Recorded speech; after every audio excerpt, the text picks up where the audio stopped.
hope you're ready for this. Gonna be fun. You will not stand in my way. Frostborn. Hunger. This pleases me. I do not fear you, mortal. Your soul shall be mine. Don't make me laugh. Needs a brew? Oh, I do. Feel a shredding, baby. Let the battle begin.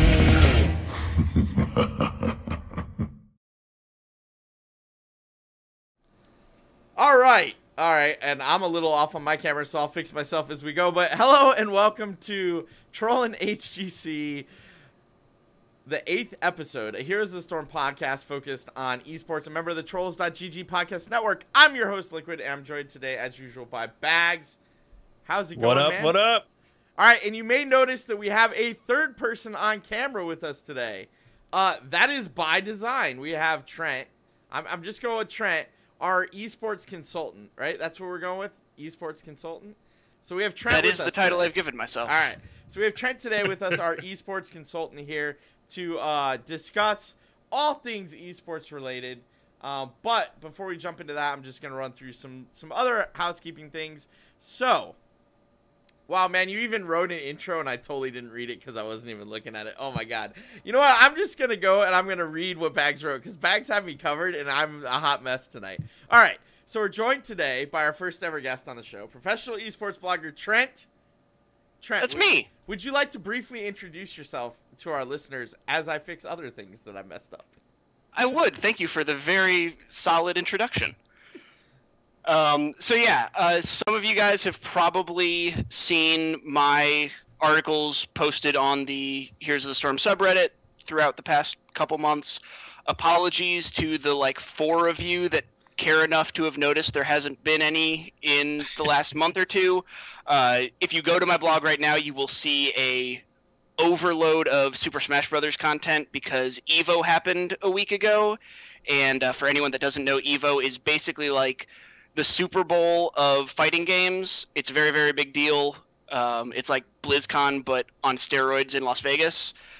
So I was doing a lot of stuff covering that. Now that that madness is done, I will be returning to some cool HGC content telling all the teams how they could very easily fix all of their problems with my super amazing knowledge. I'm not going to lie. I noticed that you were not blogging as often. And it kind of made me sad because I enjoy reading your blogs. Well, I appreciate that. Yeah, I've been blogging a ton. It's just all been fighting games for a little while because right. EVO. Which makes sense, right? And I get it. I knew what I was getting into when I started following you, but I'm not gonna lie, I was a little sad that it was more EVO and less HGC, but that's okay because we're making up for it. You're here right now. Yeah, you get an entire however long we talk before you guys force me to hang up this Skype call to catch up. Don't worry, we'll end up going long 100%. Like there is no doubt in my mind that we are definitely gonna end up going long on this episode. So for our listeners and our viewers, yes, we will be going long because we want to make this work. More than we want to make this work, we want to make this interesting. So before we get too far down the line, I do want to thank our Patreons over at patreon.com/TrollsGG. It is the TrollsGG Patreon that we share with the Nexus Trolls. We are taking all of the money that we gather from that Patreon, and we are using it to buy swag that we're going to give away at BlizzCon. So tweet us if you're at BlizzCon while we're there. We'll find us. We'll throw you some swag. We're looking at T-shirts and those plastic sunglasses with the pinholes and a Heroes of the Storm logo on them. So find us out there at BlizzCon. We'll throw you some swag. Also, we have our Troll of the Week this week, who is Mr. Skills. This dude hangs out with us all the time in chat. Always has some great things to say. Always around when we're doing the show. So thank you, Mr. Skills, for being our Troll of the Week this week. Always active on Twitter as well. You'll see him commenting on anything HGC related. Absolutely, absolutely. So, we had a little bit of news this week, or as Bahgz pointed out to me, we had a lot of news this week. Bahgz, this war chest, I'm going to let you cover that one because I have no idea what you're talking about, man. It's all right. So basically, StarCraft 2, and we missed it last week, and I apologize for that. I had made a note in my notebook to put it in the Google Doc and failed to do so. Basically, StarCraft 2 came out with what's called the War Chest. You can purchase it. It's skins for your units in StarCraft, and the proceeds, or rather the revenue from that, go towards the BlizzCon prize pool. So the concept being is, I believe Dota does this for the international, and this is how they get to like the giant 17 million number at the end of the year for that, is basically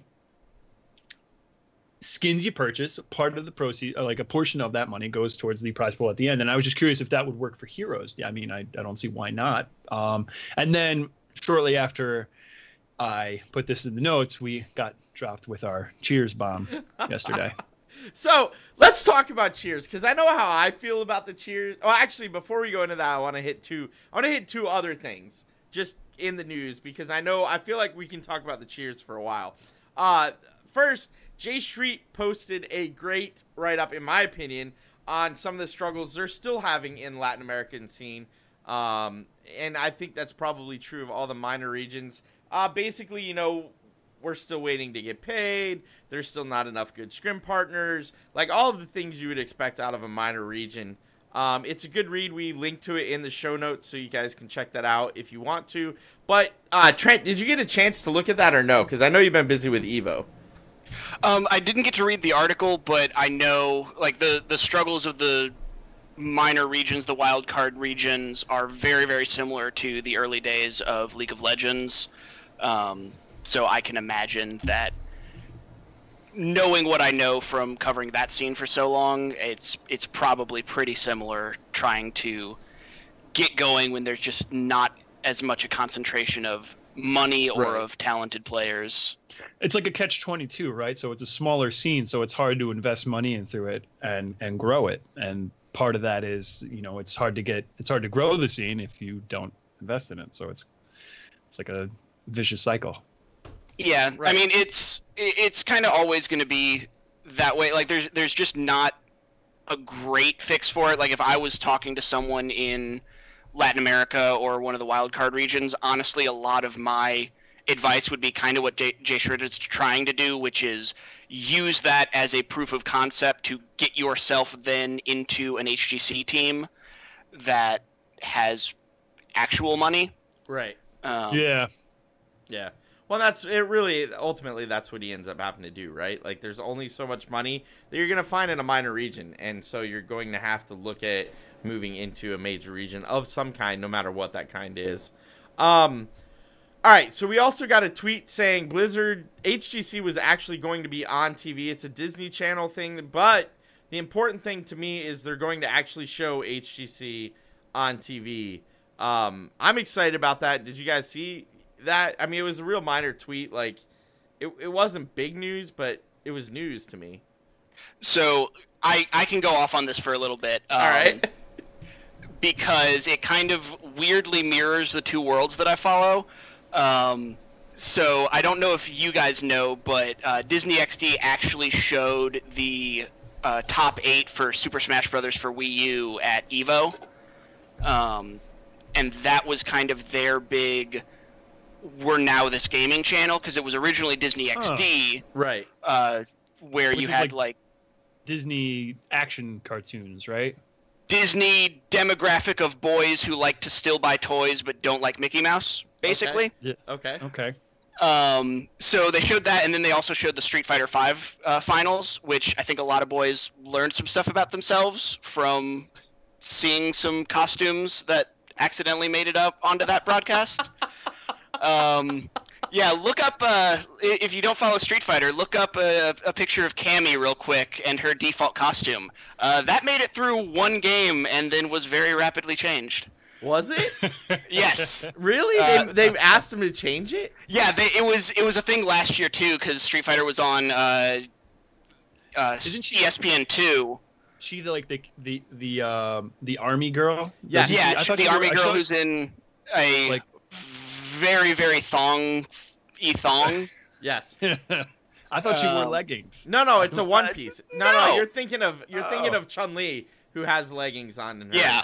But Cammy is like fine. Basically a one-piece swimsuit. Yeah, they had the same problem last year. They had to explain to a Japanese player why his character with a massive boob window was a problem on ESPN. So anyway, yeah, so they've transitioned Disney XD into this gaming channel. They've got a bunch of like Let's Play content going on there. They've got like recurring Street Fighter content going on there, and then but they did a ton of marketing for the Super Smash Bros. Top 8 at EVO, and then they posted this super obscure weird tweet about the HGC that I didn't understand because I don't speak 12-year-old, and I had to get Sia Steve actually responded to me and was like, it means that HGC is coming to TV and no other details do you get right now. Right. So that was the confusing thing. It was like, yeah, we're going to tell you that HGC will be on TV, but that's all we're telling you right now. And it's like, okay, cool. So my hypothesis is what it means is that it'll just be simulcast or done in a highlight fashion, kind of like how soccer is done a lot on like NBC, because no one wants to watch an entire soccer game, so they show like just the parts that are interesting. Right. And so it might be some weird like version of that. It might be that they're bringing back like a Beyond the Nexus type thing to kind of loop around that. I have no idea. They haven't released any details, but what's interesting to me about it is that it's Heroes of the Storm and not. It's not Hearthstone, it's not Overwatch, it's not Smite, it's not any of these other games. Heroes is in this kind of interesting spot where it's kind of like the awkward stepchild of the MOBA world in terms of esports, but it's also the one that's gotten the most television exposure between Heroes of the Dorm and now this recurring segment on a Disney-owned channel. That may be why, right? That may be part of the reason that they're picking that up is it's already got Dorm, so it's already had some exposure to TV, so it's a niche that they can fill easily. But yeah, and Disney owns ESPN, so there's that natural thing. All right, so let's go into the cheering. So you sound like you have opinions on this topic. I do a little bit. So I am all for supporting my team, right? And I have no problem sending money to my team. I have a problem with turning it into a mini game that I have to participate on Twitch to unlock the rewards that I want, instead of just allowing me to say, that bundle costs $50. Here's my $50, Blizzard. Pay half to the team, keep half, and let's call it a day, right? That's where my problem is. I want the teams to get more money. I want Blizzard to be able to help the teams get that money. I just don't like having to go through Twitch to do that.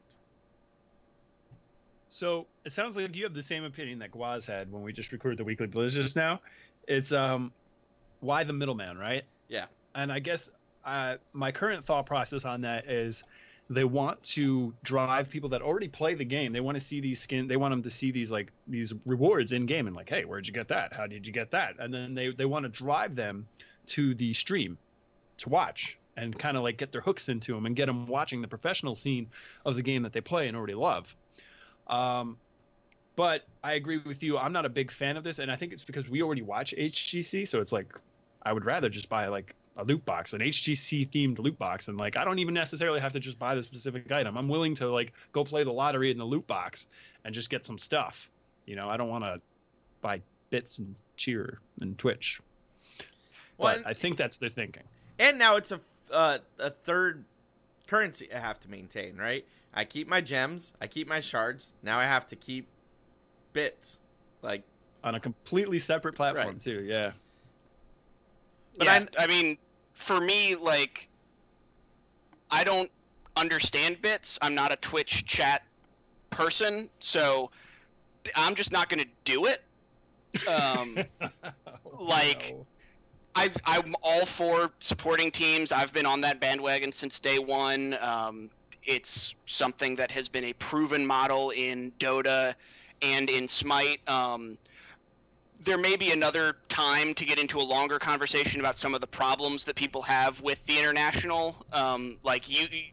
Everybody that's not in Dota looks to the international as this like paragon of doing it right, but there's actually a lot of problems with the model that they have that can be discussed another time. But for me, I kind of look at it a couple of different ways. One, Twitch paid them money.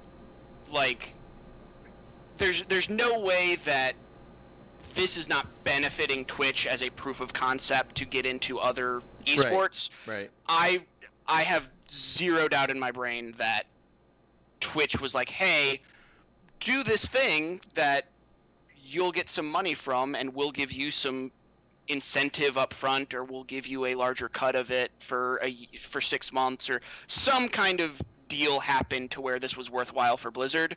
But it also, if you look at it, represents a pattern that Blizzard has had where you watch Heroes of the Dorm and you get a portrait, and you watch all these other things and you get a portrait, or you get some kind of in-game whatever.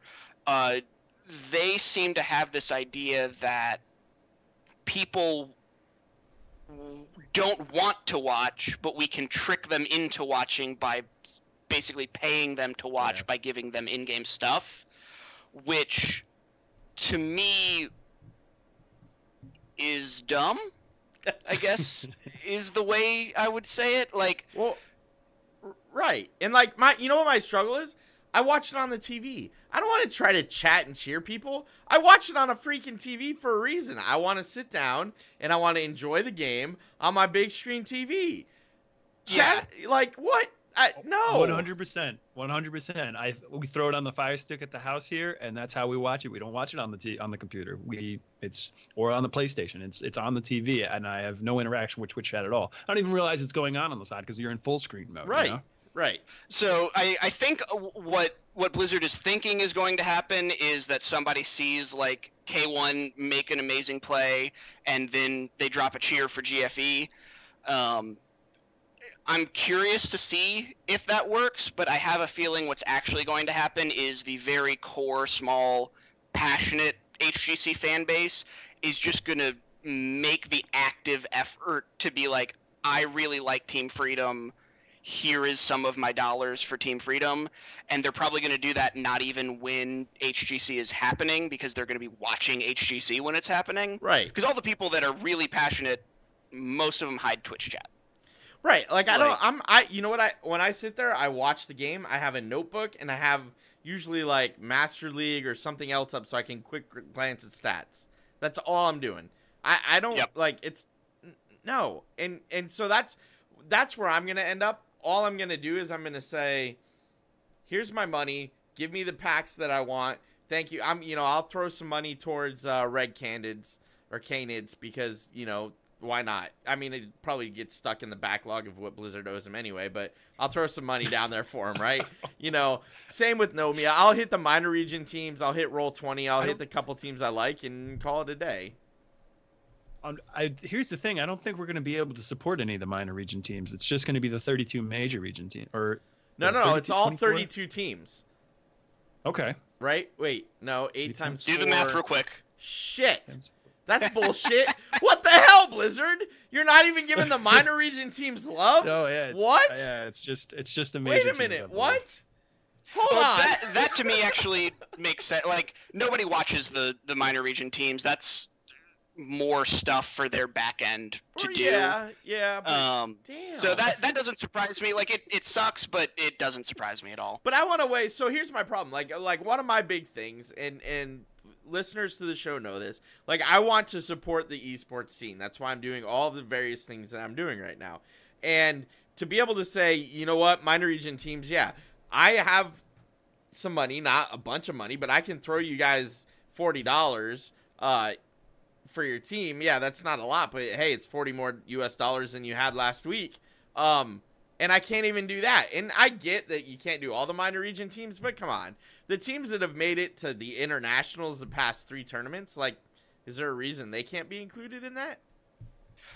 My hope is that they would maybe, like for BlizzCon, have the opportunity to adjust this process to where, like, you get an in-game portrait or something to support each team that qualified for BlizzCon. or for a clash or something like that. So maybe those will be the opportunities where the international teams, the minor region teams, have that opportunity to kind of make a splash and earn a little bit of extra, Right. play money for their trip home. Right. That would be awesome. Because otherwise they're just not in the public mind, so they're not going to get a whole lot of it anyway, except for the 4 people that care. Like I watch a lot of stuff. Like esports is partially my profession. I can't name 3 players on Red Canids. Like, they're just not. I can name 1. Yeah. I used to be able to name 3, but I don't believe Hamtaro is on the team anymore, so now it's just down to 2. Oh, sad. I hear you. Fair enough. I hear you. All right. See, that didn't take as long as I thought it was. All right, so let's hit. We're gonna hit some results real quick, just so we can blow through these and get to like the real meat of our discussion. SPT beat CE this morning. Huge deal. They won China. That was pretty cool. Made me happy. Although I completely screwed up because I picked CE to win that 2-0 in Master League. So, yeah. Go figure. But it was a good game. I watched that this morning. Level 5 L5 defeating Mighty 3-1 and Tempest defeating RRR 3-0 in Korea on Friday. Last Friday, that is. Saturday, MVP Black picked off Raven 3-0. That was to be expected. And Blossom defeating MVP Miracle 3-1. I thought that might have been closer than it was. I watched those games. I feel like Miracle had a better chance at coming back and winning, but just couldn't quite click to take on Blossom. But Blossom looks really good this season compared to this phase. They've made some changes, and they definitely look like a better team. Yep. And then over to EU, we had Dignitas defeating Trick 3-0, and Team LiQuiud defeating Team Expert 3-2. The LiQuiud game surprised me. I did not think that was going to go the way it did. Apparently, neither did the internet. Because they all tried to say Expert through that game, but we'll leave that alone. Saturday, we had Zealots defeating Team Good Guys. This made me sad. Happy for Zealots, sad for Team Good Guys. I love BKB, and seeing him lose that match, that depressed me. And then playing Ducks defeating Fnatic 3-1. Unexpected, huh? Yeah. The Fnatic guys were real quick to John on Twitter saying that like they didn't practice as much this week, and that was the reason. So I think most likely. Whoops. we all crashed into each other. I was just gonna say I made the argument that they weren't too really concerned about it. They were locked into the #1 seed, and they're probably pretty confident they're gonna make it to BlizzCon. So. Yeah, but I mean, the extra win wouldn't have hurt going into BlizzCon, right? No, I mean, listen. They're so far ahead. They have every tiebreaker on everybody. Like, if it was me, I absolutely would have been pushing my team to just play troll comps in that game. Fair enough. Like, 100%. Like, yeah, we've seen that a ton of times. Those are my favorite weeks in leagues. Like, people freak out on the internet. I love it when a team is just absolute. Like, nothing matters in this game. We are playing an all orc comp. Let's go. Let's do it. All right. Yeah, no, I could see it, right? If really nothing's going to affect you, then yeah, totally. Just have a good time. Absolutely. All right, and over to NA, Friday, Roll20 defeated No Tomorrow 3-0. That surprised me. I think No Tomorrow actually had a chance there, but Roll20 was like, nope. Oh, that was a stomp, too. Yeah, there was no... Every single game. Yeah, they looked like Roll20 wanted to actually do better, but it was too little too late as it turned out for them. Gale Force Esports taking out Superstars 3-0. Superstars hasn't looked the same since Part 2 started, so I'm not surprised there. Naventic defeating Even in Death 3-1. Not the worst. I was pulling for Even in Death there, I'm not going to lie. But Naventic pulled that win out. And then Tempo Storm defeating Freedom 3-2. Yeah. I don't know how I feel about that series. That series had me feeling all sorts of different things. That was, I mean, it was interesting, right? So, like, Temple Storm went up 2-0 early, quick, and then Team Freedom kind of, like, fought back. And then it came down to that Game 5, and it was just, like, I don't want to put it all on Kier, but he just was really sloppy with his Genji play on that Team of the Spider Queen, and it was just... Yeah. Cost him. Yeah. Honestly. But all right, so major region teams going into the clash. We have from China, Eastern Clash, number 1, Super Perfect Team. Number 2, CE. Number 3, E-Star. No real surprises there. And from Korea, we have MVP Black sitting in at number 1, L5 at number 2, and Tempest at number 3. I'm just going to make a note to myself so I don't forget. It's the thing I wanted to talk to you, Trent, about when we were up in the bits, but we can do it later. All right, and then over to EU, we have number 1, Fnatic. Number 2, Team Expert, and number 3, Team LiQuid. And over to NA, we have number 1, Gale Force, number 2, Tempo Storm, and number 3, Team Freedom. Do you guys think this ended pretty much the way you expected, or what? I mean, there's no Dignitas for the first time in the history of the game. That's crazy. Right? Yes. Like, and Team Expert made it to number 2 over LiQuid. I think we're starting to see what everybody hoped HGC would bring, is that leveling up of a couple of the minor teams that were at that wall in Europe, which is really just Expert at this point. But even having one more good team means that there's good practice partners for everybody. The level of the whole region can evolve. There might be more sponsor interest, right, with more competition, that sort of thing. Well, and that's... You can make an argument that Tricked is getting there as well. It's, I mean, yeah, they're showing promise. They finished 5th, but they picked up, I believe Maki, and instead of Eternal, and he was forced out of Genji when they played Dignitas and they lost 3-0. But he coming from Heroes of Newer, he looks really good. Yeah. Okay. All right. So and NA, to follow up on that, it's just, I mean, you can make the same thing with Team Freedom. You wouldn't have expected them to, like, it was kind of like a team of just like of Hero League stars, you know, coming together, right. and they've shown really well. They made one change here at the split, and the team is starting to come together really well. It's showing a lot of potential. They've still got some things to work out, and I think that kind of showed itself in the Tempo Storm series, where they lost in certain different phases of the game in different matches, but as a team fighting team, they look really strong, and it's just they need to continue to gel and continue to work at it, and they're still going to the Clash. Don't get me wrong. So yeah. Okay. All right. So let's real quick. Let's hit first round matches that we know about. Fnatic is taking on the Red Canids. Tempo Storm against Team LiQuid. That should be fun to watch. Gale Force Esports versus Nomia. That could go either way if GFE is prepared or not. And Team Expert versus Team Freedom's got me pretty excited there too. You have a couple questions in here, Bahgz. So I do. Go for it, man. I don't know how much you guys have had time to think about the Clash, but I just wanted to get some feelers out there, get some thoughts from you guys as to how you think this might shake out. Does anyone have any idea who you think who's gonna win it all? As I stumble on my words here. I mean, it's gonna be Fnatic. Yep, 100%. I think all right. So we're 3 for 3 on that, man. That was a real tough one. Yeah, you're asking the tough questions here, right? The next question I've got is: can NA take a series off EU in this tournament? Like we've grown as the scene to be able to take games. We can win maps, but can we take a series? Can we win a best of 3?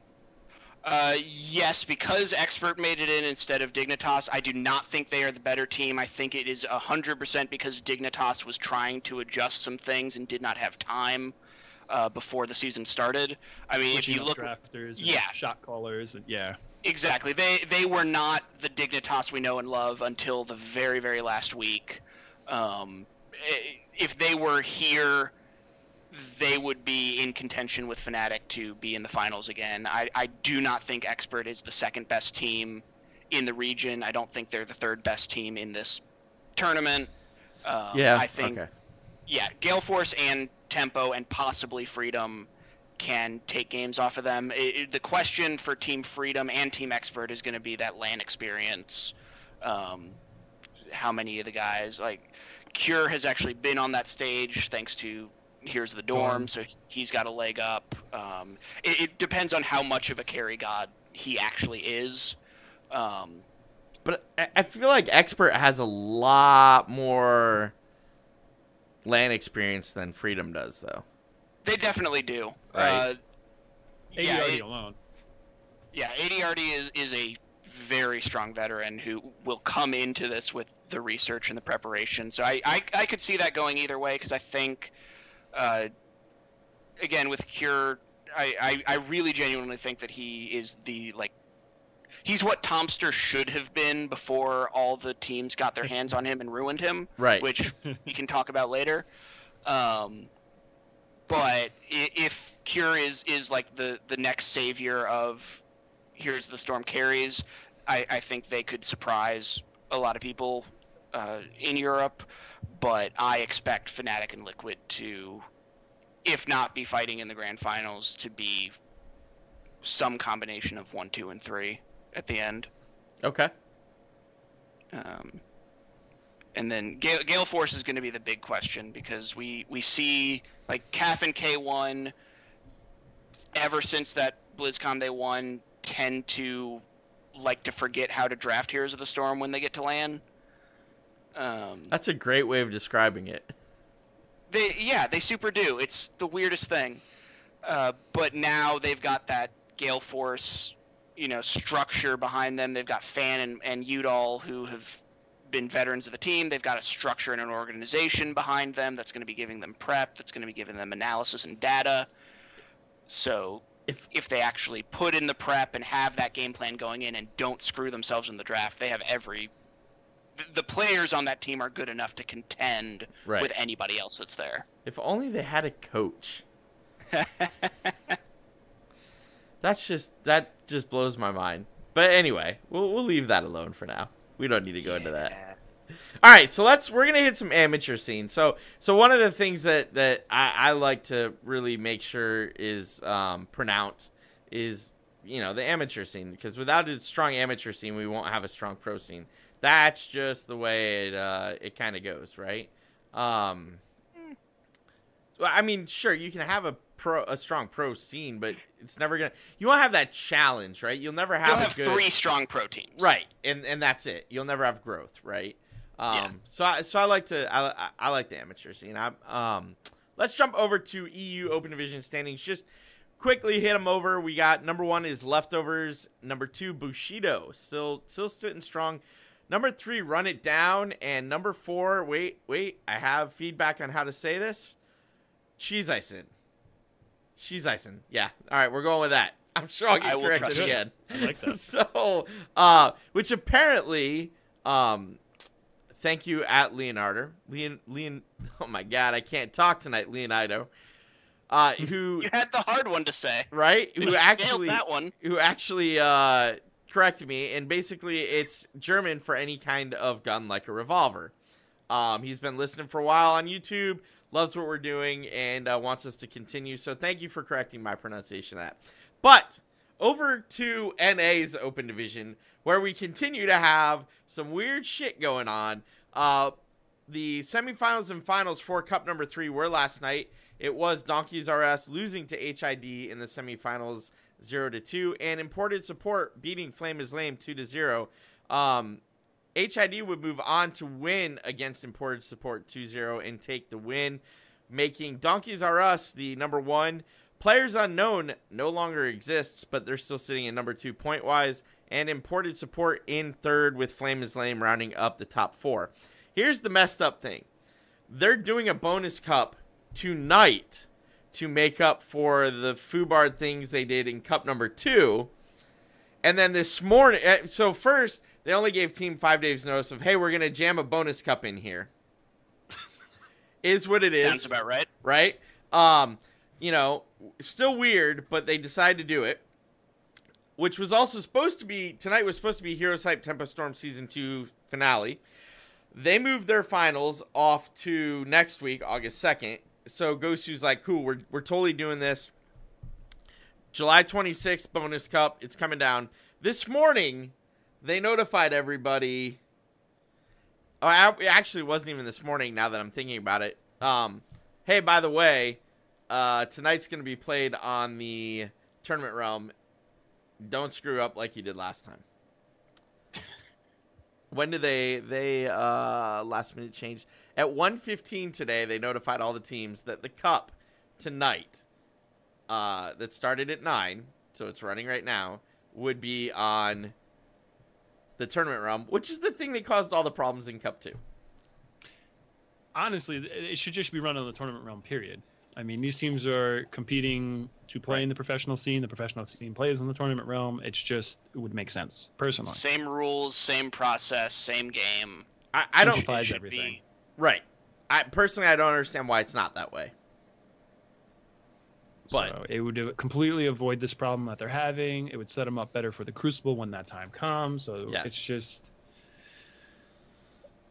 This is what they need to do. Yep. Something I wanted to point out, by the way, because I don't think we mentioned it, is Hold It Down last night played as Held It Down with Soy as a sub for Mac, who is on vacation. Yes. And that's why you don't see Hold It Down / Held It Down in the top 4 in the standings, because their points got reset as a new team last night. Yes. Another Seems thing like a good way to do that. Well, that's what they had to do. So another thing Glaz and I were talking about is something they should look into going to the Open Division next year. Is they have to implement some sort of like sub rule to make it like, if someone gets sick, you shouldn't, like, if there's going to be 8 teams and it's going to be harder to get into the playoffs, if someone, you don't want to be in a situation where like, oh man, Steve was sick that one night, we totally would have made the playoffs, you know? Yeah. But we had to reset our points because we had to play with John. It's just to avoid that. And again, I understand why they have it so strict, because they want to increase like team stability and for good reason. Right. But there has to be some sort of wiggle room there. Yes. Yeah, so 2017, I think we can all agree is what we can call HGC practice run. Yeah, I was gonna say HGC beta, but yeah, I can go with that, right? Yeah. We're finding all the bugs. We're finding all the problems. The thing I hope Blizzard gets over as fast as possible is their obsession with roster stability and manufacturing roster stability. And I think a lot of it is in reaction to the adorable and wonderful Heroes of the Storm community, who just is obsessed with this idea that roster changes are catastrophic and bad. Right. Which they're super not. I refer you to like 8 different articles I've written on the subject, and I'm sure we'll get into it in our topics later on. But like, roster stability happens because there are incentives for players to stay together. Yep. Those incentives don't exist in Heroes of the Storm right now because there's 3 good teams in each region. Right. Like, you have to be able to change the rosters because there's only probably 50 players who have enough talent to be in the HGC, and you have to take the time to find the right combinations of those players, and that means a lot of roster swapping. Yep. And it's been a problem since before the HGC. We had that tragic episode of Town Hall Heroes where Zoya was talking about how his players were literally trapped with each other on Tempo Storm, because if one of them decided to quit the game, none of them could go to BlizzCon. And like, it's been a thing for Blizzard since day one. They've got region restrictions that are madness. They've got roster restrictions that make no sense. Just like, let it be a free market right now. Yeah. Your game is a mess. It's not a real esport yet. I'm sorry. Like, it's wants getting to there. Be. It wants it's to be super so duper bad. Getting there. And it's a great game. Yeah. You just, like, let it become an esport. Let it figure itself out. Lots of other games have done it, and it's worked out pretty well. Like, one of those games was successful enough to pay me a lot of money to write about it. Hi, Riot Games. Thank you very much. I enjoyed that. But, like, they did not have these restrictions. Their region restrictions were so loose in the first season of the league that a Chinese team literally, like, competed at Worlds and then moved to America for 6 months to compete in their version of the Open Division to get a free pass to the North American League to get a free pass to Worlds the next year. Like, that's a thing that happened. I think so. So in Blizzard's defense, first, I agree with like 98% of what you just said. But in Blizzard's defense, I think they're trying not to have that situation happen, but they overcorrected the ship and went too far the other way. And that was awesome. Like, I loved it. It was so fun to have these world-class guys just, like, stomp the heck out of... And it fits perfectly because it was Zuna's team that they beat to get into the league that season. Well, that right there makes me happy, so... Oh, are we gonna have to have a fight about Zuna? Because I have a lot of strong opinions about Zuna. No, I like Zuna so very much. The poor guy, like, he's so good, and he was so fun to watch in League. I question his macro ability in Heroes. I think his micro is fine. I question his macro ability in Heroes. Yeah, it's interesting because in League he was an AD carry. And he was an outstanding AD carry. Like, I will fight anybody that says he was bad because, like, his team went to Worlds off the back of 3 players being good at the video game, and he was absolutely one of them and one of the best on the team. The problems all came after they came back and were like, we're going to move you to jungle because we think jungle is a better spot for shot callers to be. Which, hey, real quick, positional shot callers aren't a thing. Good shot callers are a thing. Right. Put your shot callers in positions where they're good. Don't force them onto positions where they're bad so that they can shot call better, because then they can't shot call better because they have to focus on figuring out how to play this role they've never played before. Anyway, like, that's when that team started to lose, is when they put one of their best players on a role he didn't play. Right. And that's why Zuna fell out of that league. But as a mechanical AD carry, he was legitimately one of the best in the region. And I think he still has that skill. I think it's when he's pushed out of that comfort zone, that's where he struggles.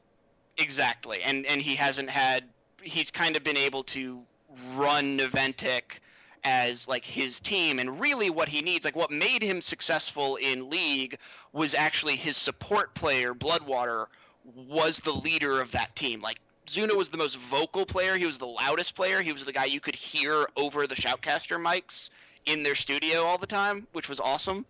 But their support was actually like the backbone of that team, kind of holding Zuna's leash and keeping him locked in and able to focus on making plays. Right. And I feel like... Would you say that mirrors how it was when he was on Tempo Storm with Dread? Absolutely. Yeah, I think until all the stuff with Tempo broke down, I think that's absolutely how that team was, because, like, we can see early on in that team they had Glaurung as well as their warrior, and we can see how great a strength he can be for a team when the atmosphere is good. Dreadnought, we know how smart and how much of a leader he is. KO, same thing. Soldier was an awesome dude. Like, that whole team was made of great guys who would be great coaches now. Yeah. It's just that the personalities broke down, and living in the house together may have not been the best decision. Man. Funyuns. Dude. Well, that's the funny thing, right? So then they move to Zuna moves to Bob Ross Fight Club. Mm-hmm. And I was like, I was actually super excited for that team. Like, I enjoyed watching that team. Like, ignore the everything else that happened when he was on, when Bob Ross Fight Club came around. Like, I loved watching that team. It was so much fun. And then they moved our fan club. You know what? I'm sorry. Thank you, Bahgz. It's been a long time. I was just gonna let it go. Well, you know what? There's an open division team or a Heroes Hype team that goes by Fight Club. So there's way too many teams that I'm trying to keep track of at one time. Anyway, so Bob Ross Fan Club. So I thoroughly enjoyed watching them play. But then it seemed like the role of keeping Zuna in line fell to Kenma, and Kenma couldn't do it. And it started to slowly fall apart, and you could see, like, times they should win, they didn't win. And I don't know. I think mechanically he is a great player. Someone has to keep him on track, I feel like. Or not, or support him. He's not a leader of a team. Right. Which is fine. Like, not everybody has to be a leader. But Yeah, and people should remember. Like, sorry, I have a lot of emotions about this because people That's are all right. mean. That's all right. But like that team won legitimate games with Butcher. Yeah. Like, can we all remember that for a second? Like, Yep. they were the most dominant. A team with Zuna and Kenma on it was the most dominant team, bar none, for a long time in this game. Like, yeah. that's a thing that happened, and you can't discount that and say that Niantic is bad because Zuna and Kenma are bad players and bad people. No, and like, Kenma is a bad player. Absolutely. Yes. And Zuna is a good mechanical player. He just needs to, like you said, he's not a leader. He shouldn't be pushed into He needs to be on the right team. Right, right. The very best thing that could happen for him is for Niantic to explode. And for him to get signed by a Gale Force, a Tempo. That's probably true for a lot of the players on that team. It feels like most of the players on that team are trapped by being on that team, where they could find a lot more success because they're all very talented somewhere else. Yeah, I mean, it's something that happens a lot. It happened in League of Legends. There was a team called Coast that had two phenomenal players, one of the best top laners and one of the best mid laners North America had ever seen, and they were just stuck on this crappy team that just kept staying in the league and kept getting almost there, and then finally one season they imploded and got washed out of the league, and immediately those two players were signed by Dignitas, Right. and suddenly Dignitas was relevant. Right. And that hadn't happened for a while. And it's the exact same thing. Like, Tomster and Biggie and Zuna would all be better off playing the exact same role on a different team. Yeah. And hopefully they fail hard enough that can happen for them. All right. Wait, we're gonna cover one last thing, and then we're gonna jump into the full blown. We're gonna talk to Trent. So the only last thing I want to cover is Bloodlust is this weekend, 7/29. I'm excited for that. Tempo Storm, Gale Force, Roll20, Team Freedom, Hold It Down, Donkeys R Us, No Tomorrow, and Superstars. This is a good point. So Hold It Down and Donkeys R Us are two of the better teams in Open Division. This will be a great test to see how well they could do against HGC teams. Now, I don't expect them to win.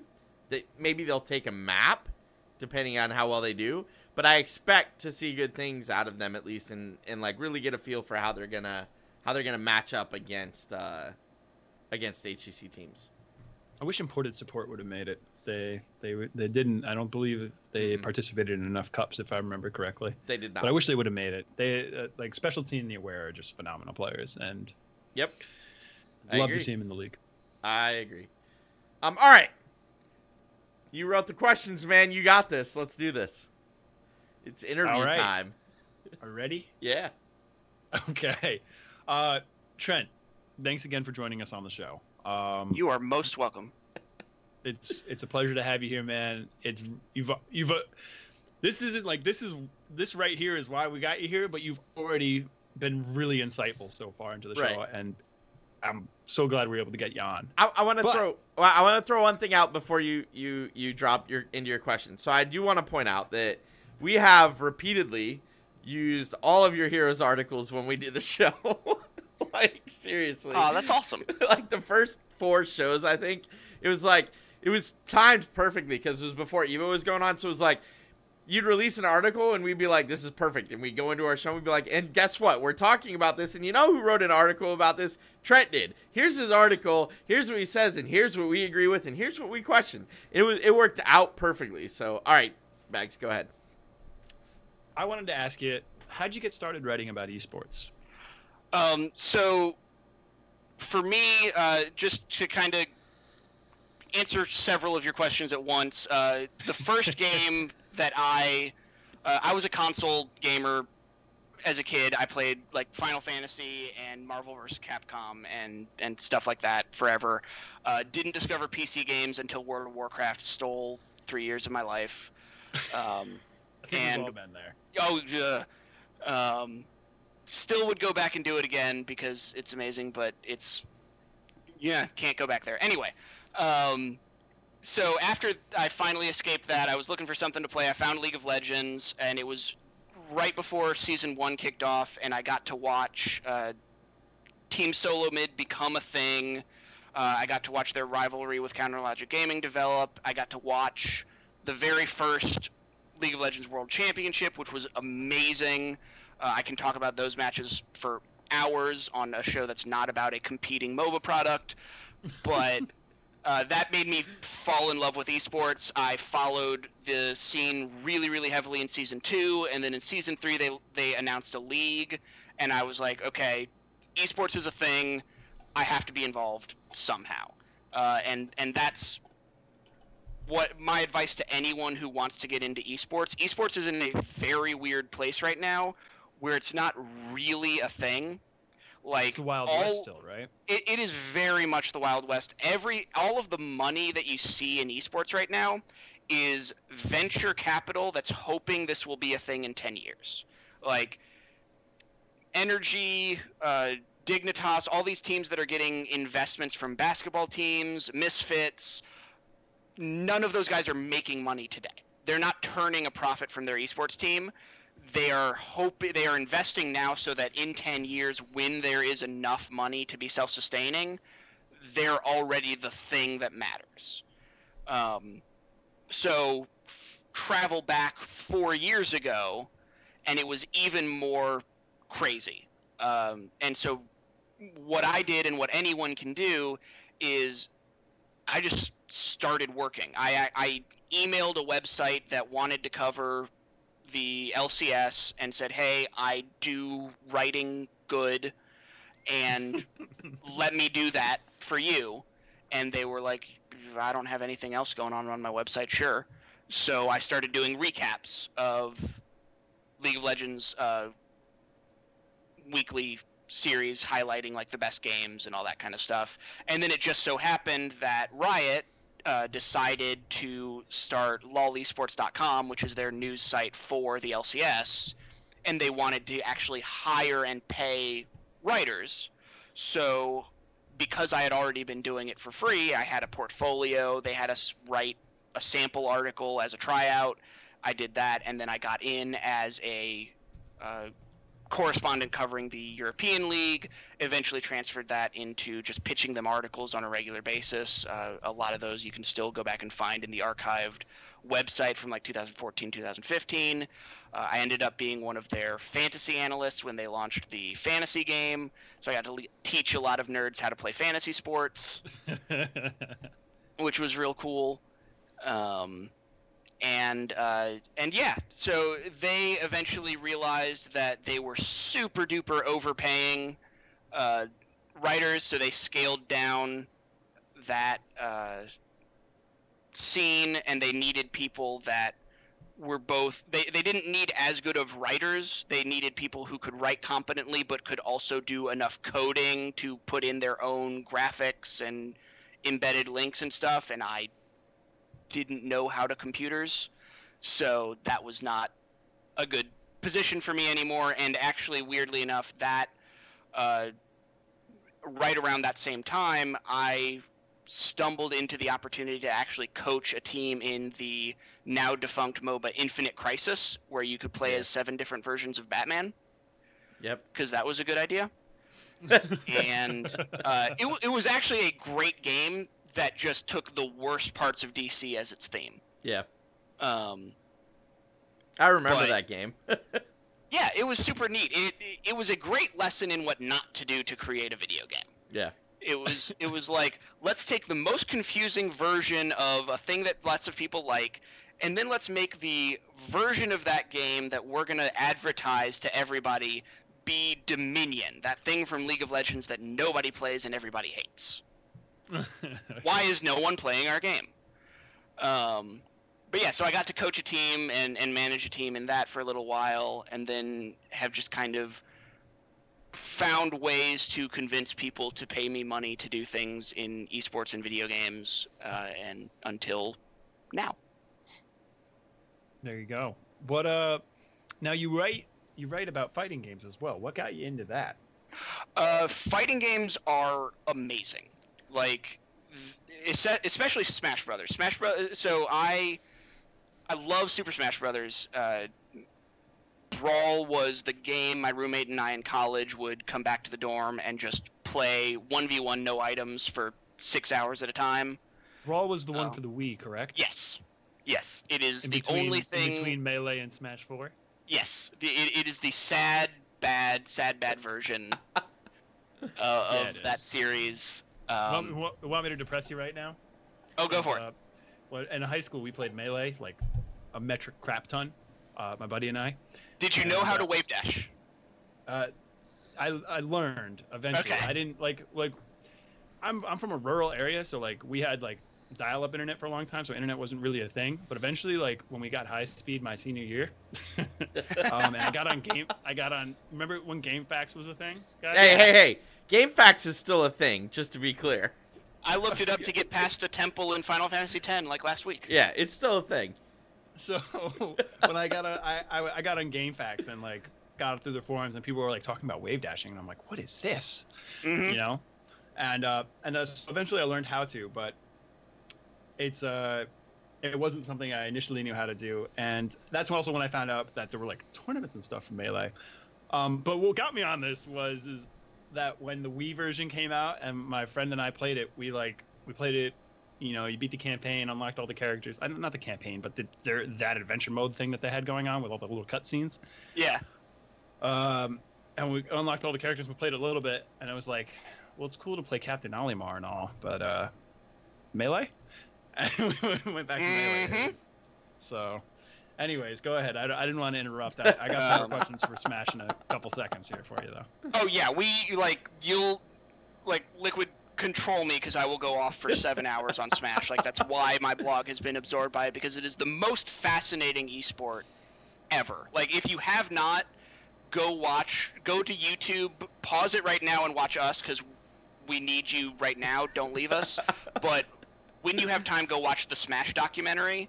It's about the history of competitive Melee, and it is the most fascinating thing in the world. I actually watched it. It's quite good. It's amazing. Yeah. But so I stumbled across Genesis 3, which is one of the biggest. Genesis is one of the big yearly tournaments. It's like third biggest in Super Smash Brothers, and I happened to stumble across it and was like, I remember Super Smash Brothers. Holy crap, people are playing this in tournaments. I like esports. I like Smash Brothers. Now I've decided that I'm going to be involved in this scene. Which is kind of how I've done everything. After I left League of Legends, like League of Legends has become so saturated that there's just no opportunity to break in unless you're a player. Right. And my apartment has terrible internet, so I couldn't be a player of any game enough that people would care. So what I've done is just kind of look for games that are starting out small, that have esports potential, and then learning everything I can about them and forcing my way into that community.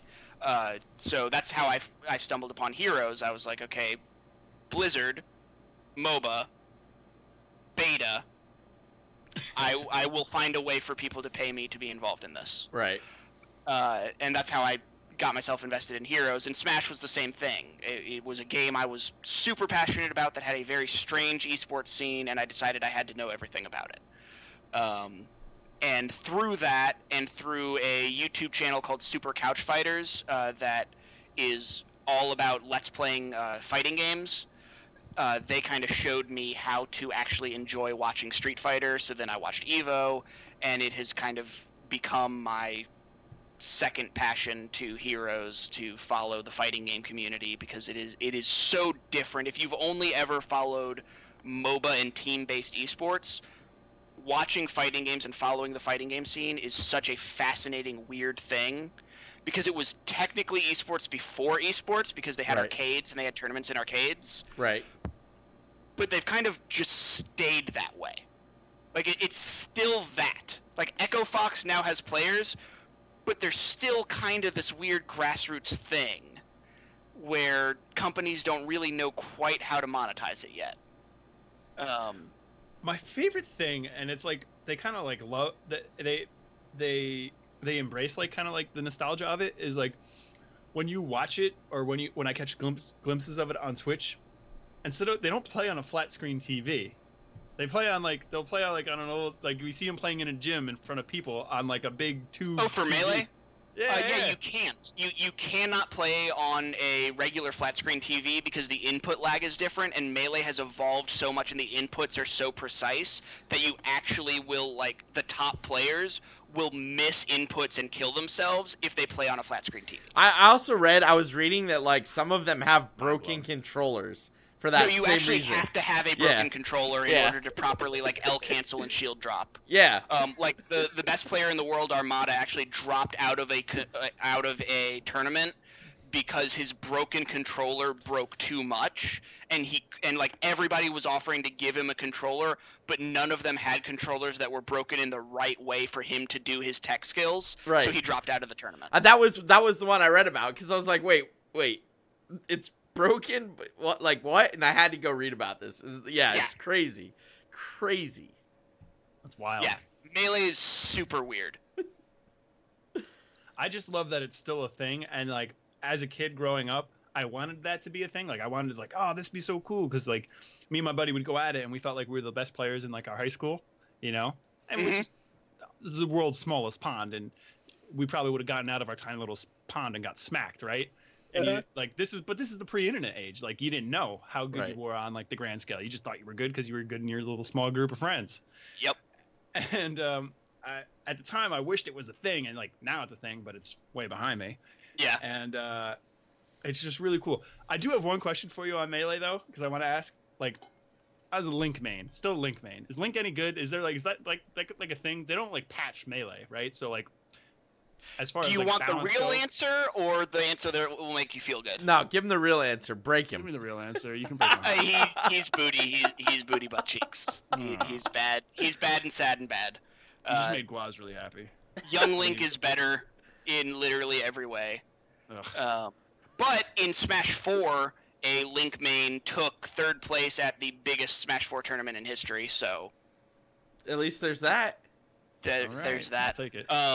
But yeah, so I'm sure people would prefer us to go back to Heroes of the Storm, but we can absolutely have a Super Smash Brothers podcast anytime you want. I was about to steer you guys back that way, so moving on. Bahgz, go ahead. I'm just depressed. What got you into Heroes, I guess? So it was that combination of, I mean, it's the same thing that got everybody into Heroes. It was a MOBA, but with Thrall in it, and sold, like, done. You don't have to. Arthas and Illidan, but I agree. Exactly. Yes. Mine was ETC, but yeah, ETC and Diablo. It was like, it was a MOBA. It was like, I played League, I enjoyed League, but now Blizzard's making their own version of it. This is going to be way better. See, the odd thing was I hated League. I could never get into League. I love watching League tournaments. I can't play the game to save my life. Yeah, I mean, it's a very good game, but it is very different from Heroes. But all it took for me was Blizzard is making a MOBA. Blizzard made StarCraft. They're good at making games, and I should play this one. Yeah. Similar thought process then. Yeah, 100%. And there was enough in the scene early on. Like Town Hall Heroes was there very early on, so it was easy to get invested and learn about the players if you wanted to, and really develop your connection to the scene without having to have been there from the very, very beginning. So I was able to start following some of the early tournaments. I did a couple of articles early on for Gosu Gamers, and then I ended up coaching a number of amateur teams that you've never heard of. Fun fact, for 2 weeks, I was a coach of the original Gale Force Esports roster that nobody remembers. Because they all got replaced when they decided to buy Michael Udall and Akaface. So that roster, thanks, man, because my first tournament that I did, you guys stomped me in that tournament. So thanks. You're welcome. If it helps, all of those players except for How to Win no longer matter. Fair. But yeah, so I bounced around in Heroes for a while, and then before BlizzCon, where Cloud9 won, I took a break to kind of run some tournaments in Battle Right because like lots of the Heroes guys were talking about it, and then came back a few months ago to start really heavily writing articles and getting invested in helping the scene understand, because it really seems like the community is struggling to learn a lot of the lessons that the League of Legends community learned going into their league. So Right. I felt like I had a unique perspective that I could be like, here's this thing that kind of already figured out all the stuff you're scared of, and it's working pretty well. Yeah. Here's a successful model. Maybe just Do that. Use it as a point of reference. Maybe. Maybe do that thing that works. So, alrighty then. I guess the next thing I want to ask you is kind of like the really big topics. These are questions you've kind of already written articles about them, but I want to share that with our listeners verbally now, and maybe get some more detail out of you. Maybe, possibly, we'll see if I can ask the right questions. In the past, you've written about esport orgs being reluctant to invest in heroes. Is there any more you could any information you could divulge? As I know there's concerns with the ROI, there's concerns with viewership. It's Blizzard's handling of their product that orgs are possibly scared of. Is there? I guess could you give us your feelings on that? Yeah. So there's a number of things. I have no data to back this up, but I think Overwatch League scared off a lot of people. I think it's a combination of things. I think, one, Heroes was a mess when the first teams like Na'Vi and Cloud9 got in, and once their rosters went defunct, those teams are just gun-shy about coming back. I'm genuinely surprised that LiQuiuD came back. I did not expect that to happen, but they have an odd hiring process in a lot of their games. I think they do a lot of more prospective, hopeful hirings that they can then leverage for other stuff, which is kind of different from how a lot of teams run. But I really think that Overwatch League kind of scared a lot of teams into thinking Blizzard is not 100% sure how to do team games yet. Because so using Hearthstone as an example, Hearthstone is a bad esport. Just objectively looking at it, it is not a good esport. The game is not designed for esports. The spectator client is a complete mess. The competitive structure of the game doesn't make any sense. It doesn't mirror the actual experience of playing the game at all. Every single tenet that you would want for a good esports does not exist in Hearthstone. But the game is so massively popular on Twitch that it doesn't matter. Right. Yeah. So you can't look at that as a successful model for Blizzard. Other than that, they have not really figured out how to do esports, because they were very resistant to StarCraft for a long time, and once they got their hooks in it and did StarCraft 2, they're now having to re-release Brood War because no one wants to play StarCraft 2 competitively. So I think that's one, is teams just don't trust Blizzard to do esports well. Their track record's terrible. Their track record's not great. Yeah. They're an amazing company who makes some of the best games in the whole world. They have a weird understanding of esports. Yeah, we can. That's more of a topic for another time. But specifically to the question you actually asked, one is just teams are scared of Blizzard. Two is the league is still too volatile. The only teams that matter already have already have organizations that are signed to them. The only one that was worth signing that wasn't already under contract was Team 8, and Roll20 snatched them up. I would pay lots of money to learn what other teams were interested in them, because that would be useful for understanding the market a little bit better. But I don't think we ever will, because it's not in anyone's best interest to release that information. But I absolutely think that there's just no why would you invest in superstars? They're not going to win. That's no disrespect to the team. There's just no reason to invest in them. You can't monetize them. Hardly any of their players stream. Even when they do, they don't get a lot of viewers. They don't have a great social media presence. It's not like there's a superstars Twitter account that has 5,000 followers on it or anything. The players are not helping themselves become marketable. There's no expectation that the team you sign will become competitive because you signed them, and you cannot buy yourself a competitive team. That's the number one way that organizations came into League of Legends. Right. Is an investor like Energy, an investor like Apex, or all these teams, Alliance, would come in, buy a spot from a defunct team. Like B-Step would be a perfect example. What happened with B-Step is the wrong thing to do. It's the right thing to do for Blizzard and their obsession with protecting roster stability. It's the wrong thing to do to create a marketplace where esports organizations want to come in. What they should have done was said, hey, H2K or Unicorns of Love, you guys pretty much only have a League of Legends team that's relevant. We've got this spot in the HGC and a bunch of really talented players that are trapped on other teams. Why don't you come in with $10,000, buy those players, build yourself a super team that can be competitive with any other team in the league? They don't have the ability to do that. And so there's no reason to invest in an existing team because none of the existing teams are good enough and marketable enough in their current form, and they're trapped in those current forms.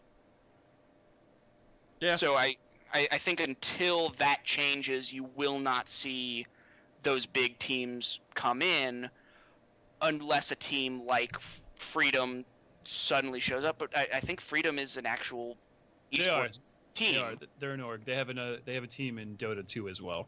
Yeah, so it's going to cost if Cloud9 wants to buy that team, they're going to have to buy them out of that contract. Why? That's not worth it. There's not enough in heroes. And then the other thing, and I blame all of you in the community for this, so shame on you. Go to the Heroes of the Storm subreddit on a daily basis and count the number of articles that have anything to do with supplementary content for the HGC, and don't count mine. And is the answer 0 most days? Most days, yeah. That drives me nuts. Yeah. Right? You have there's very few people that add HGC. There's you, Cavalier Guest occasionally, and DB Smiley occasionally, and that's pretty much it. And those articles don't even get high up. Like, yeah, the GFE recaps don't do phenomenally on the Reddit. Like the what that shows me is that the majority of the active and intense player base of Heroes of the Storm still does not care about its esports. Which go to mind-boggling, isn't it? No. It makes perfect sense for the way that Blizzard has marketed and designed their game. They don't do things that reward following the competitive scene. So you look at the Super Smash Brothers subreddit, you look at the League of Legends subreddit, you look at the Smite subreddit, you look at the Battle Right subreddit. These games are constantly covering and focusing on their players and their competitive scene for 2 reasons. One, those scenes have done a phenomenal job of educating you about who those people are and caring about those people. And 2, watching those games directly translates to your experience playing the game. That is not true in Heroes of the Storm. Team League sucks. Yep. It doesn't have the same map pool.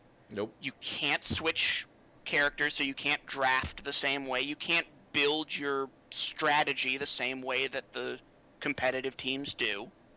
You don't have that same one-to-one experience that you have in the esport, so it doesn't benefit the average player to follow the esports scene, because it really won't improve their experience in the game. It will actually just frustrate their experience in the game. Right. We don't notice that, do we, LiQuid, when we try and bring well, our no, I mean, esports that's the difference, right? into our gameplay. I'm being sarcastic. It's right. No, I get it. So like when I try and bring something I saw on TV into the game, and everyone's like, "What are you doing?" And it's I'm like, "But this is what I saw. This is what the pros do. So, Yeah. all right, I understand that. It's just, you know what bothers me is like when I watch Heroes on TV, I'm like, wow, this is extremely entertaining. Like even if I didn't know what was going on, it's action packed. It's like it's not boring. It's very, very entertaining to watch. So it just mind boggling to me that the player base doesn't latch onto it. That's what's mind boggling to me, just based on a viewership angle. But I understand what you're coming from as far as like the way the game's built and then the way the competitive scene is played are just two completely different things, which is very frustrating. It's a combination of that, and if you think about it really, like the vast majority of people that watch a sport don't know anything really about that sport. Like I don't know anything about football. I know the basic rules of football. I can't tell you why that was a good play or not. But I watch a lot of football because football has done a great job of telling me why I should care about this game. Why this player matters, what his backstory is, why he's playing this game for his mom who worked 3 jobs to get him enough money to go to college so that he could get his scholarship, and now he's playing in his first game. I want to watch that story. Even if I don't know what's going on the field, I'm going to watch that story. Right. Because of Town Hall Heroes, I know the names and faces of a lot of players. I don't know anything about any of them. Like, I don't know the backstory outside of the guys that were in dorm for the documentary. Like they do the interview immediately after with one player of the winning team. But what League of Legends did from day one of their league was teach you about who these people were as people outside of the game. Like there's a great example of one of the most cringeworthy videos you'll ever watch of the Odd One and his little brother, who were both on competing teams in the league, going and playing putt-putt. And the League of Legends staff just, like, they brought 2 video cameras and they videotaped them playing putt-putt for a day and turned it into a 4-minute piece. And suddenly everybody knew who they were, knew their faces, knew their voices, cared about the storyline of these 2 brothers playing in the league together. It was great because like they were both from Canada, and when the older brother qualified, he had to move to Los Angeles, and now because his brother qualified, he got to hang out with his brother. So there was an emotional connection to like this game of putt-putt that they wouldn't have been able to play if the younger brother hadn't qualified. Like, we don't have those storylines for people that don't get heavily invested in the gameplay to follow and get invested in. That's a good point. I mean, that's fair. It's not there yet. I mean, I believe it's something they're working on. They mentioned it. I think it was Sam in one of his articles that he was interviewed in. That's why they do the interviews at the end, to kind of like build up the personality of these players. But I hear what you're saying. That's just them talking about their team or who they want to thank. It's very brief, and it's a small glimpse into them. You get to see the room, like where you look at Justin and he's got the big green wall behind him with all the faces on it. The Mickey sheets and all that stuff. Right. And you can tell, like, look at the way we freaked out about the Mickey sheets and look at the way we freaked out about Third Guy. Like, we're just desperate for some connection to latch onto. Like, I guarantee you, if the next time Fury was on camera, they asked him his opinions about Dragon Ball Z and what the best villain in Dragon Ball Z is, there'd be 1,000 more viewers the next week in HGC. Like, he'd have 500 more followers. It's something real, right? Instead of tell me about what you think about the game you just played. It's something real about the person. Exactly, and it's a great lesson for the players to learn. So if you want to go tweet at them and tell them how to get sponsors and how to get more followers on Twitter, I'm going to teach you right now. It's a magical technique to get more followers, to be a bigger name, to make yourself more marketable. Tweet opinions about food. 100%. Go try this today. Everybody here. Your best tweet that you've ever sent will be an unpopular or wrong opinion about food. 100%, and I have a perfect example of this. So in Super Smash Bros. 4, there's a player named Mr. R. He's the only player who matters from Europe, and he tweeted one day, because it's an old meme of like whether you put the milk in the cereal first or you put the cereal in and then pour the milk over it. Right. Like there are insane people in this world who put the milk in first and then pour the cereal on. Like, we know that this is an objectively wrong thing to do. But that's what Mr. R does, and he tweeted about it one day, and normally, like, people will attack somebody who has that opinion and we move on with our lives. For some reason, he just owned it and was like, absolutely not, you're all wrong, I'm going to start a movement, hashtag milk first, we're going to change the world. And he started, like, by the end of that day, he was trending worldwide. He is the most successful thing that has ever happened on Twitter for Smash 4 because of an opinion about food. That's wild. Yeah. It's wild. Yeah, and that's what people want. They want to invest in people. They want you to have a personality and have opinions and be real and be more than just the avatar that we see on screen. Right. And so I think it's 1, Blizzard's responsibility, 2, the players' responsibility, and 3, folks like us who are doing content in the community. Anytime we get that piece of somebody's personality, to celebrate it, to highlight it, to encourage that behavior, because ultimately that's what's going to lead to getting those people. Like, Cawthon can now sell Third Guy t-shirts. Yep. People would buy them. Where is my Third Guy t-shirt? There's a Third Guy emote coming out with the caster emote pack. Yeah. Which Cawthon better be freaking getting a cut of, because that's his character. Yeah. He's got to trademark it like Pat Riley did with 3P. Exactly. But like, he could own that. Like, if I was consulting for Cawthon, you get this for free. That should be his Twitter handle. That should be his, like, tag in game. That should, like, when he streams and people subscribe to him, Third Guy should be somehow worked into that. Into that. He should be selling merch that says Third Guy on it. Like, he was gifted a persona. Yeah. And anybody can do that. Anybody can create their own persona.